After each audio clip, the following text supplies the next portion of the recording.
Hello hi, എന്തുണ്ട് എല്ലാവർക്കും വിശേഷം? എല്ലാവരും സുഖമായിരിക്കുന്നെന്ന് ഞാൻ വിശ്വസിക്കുന്നു. ഞാനും സുഖമായിട്ടിരിക്കുന്നു. അപ്പോൾ ഇവിടെ നല്ലൊരു ക്ലൈമറ്റ് ആയിരുന്നു, അതുകൊണ്ട് ഞാനിത് നന്നായിട്ട് ഉറങ്ങി. രാവിലെ നല്ല ലേറ്റായിട്ടാണ് എഴുന്നേറ്റത്. അപ്പോൾ എന്താണെന്ന് വെച്ചാൽ ഇന്നലെ നല്ല മഴയായിരുന്നു. മഴ അത് തോർന്നു കഴിഞ്ഞപ്പോൾ നല്ല തണുത്ത കാറ്റ്. അപ്പോൾ ഇവിടെ ചൂട് വരുന്നൊരു സമയമാണ്. നമുക്ക് ഈ സമയത്ത് മാർച്ച് അവസാനം ചൂട് സ്റ്റാർട്ട് ചെയ്യും.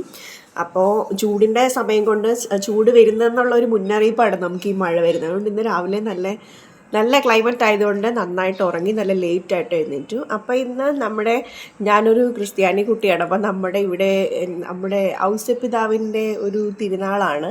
അപ്പം എൻ്റെ എല്ലാ ഫ്രണ്ട്സിനും ഞാൻ തിരുനാളിൻ്റെ എല്ലാ മംഗളങ്ങളും ആശംസിക്കുന്നു.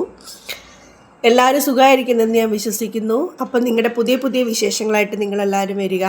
എല്ലാവരുടെയും വീഡിയോസൊക്കെ ഞാൻ കാണാറുണ്ട്, ലൈക്കൊക്കെ ചെയ്യാറുണ്ട്. അപ്പോൾ എൻ്റെ വീഡിയോസും എല്ലാവരും കാണുക, എല്ലാവരും ലൈക്ക് ചെയ്യുക.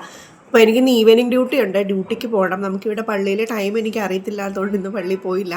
വൈകുന്നേരം ഓപ്ഷൻ ഉണ്ടെങ്കിൽ, ഡ്യൂട്ടിയൊക്കെ കഴിഞ്ഞിട്ട് ഇറങ്ങുമ്പം ഉണ്ടെങ്കിൽ പള്ളിയിൽ പോവും. പിന്നെ എൻ്റെ വീട്ടിൽ നിന്നൊക്കെ എല്ലാവരും പള്ളിയിൽ പോയിട്ടുണ്ടെന്ന് അവരെല്ലാം രാവിലെ ഫോൺ വിളിച്ചപ്പോൾ പറഞ്ഞു. അപ്പോൾ അങ്ങനെയൊക്കെ ഇരിക്കുന്നു.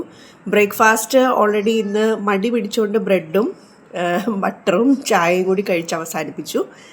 ഉച്ചയ്ക്കത്തേക്ക് ചിക്കൻ കറിയും ചോറും ഓൾറെഡി ഇരിപ്പുണ്ട്. അപ്പം നമ്മുടെ ഇവിടെ ബാൽക്കണിയിൽ നല്ല പൊടി വീണിട്ടുണ്ട്. ഞങ്ങൾ 8ാമത്തെ നിലയിലാണ് താമസിക്കുന്നത്. അപ്പം ബാൽക്കണി ഫുൾ പൊടിയായിരുന്നു ഇന്നലത്തെ കാറ്റിൻ്റെ മഴയുടെയൊക്കെ. അപ്പോൾ അതൊക്കെ ക്ലീൻ ചെയ്യാനുണ്ട്. അപ്പോൾ എല്ലാവർക്കും ഒരു നല്ല ദിവസം ആശംസിച്ചുകൊണ്ട് ടാറ്റ ബൈ ബൈ.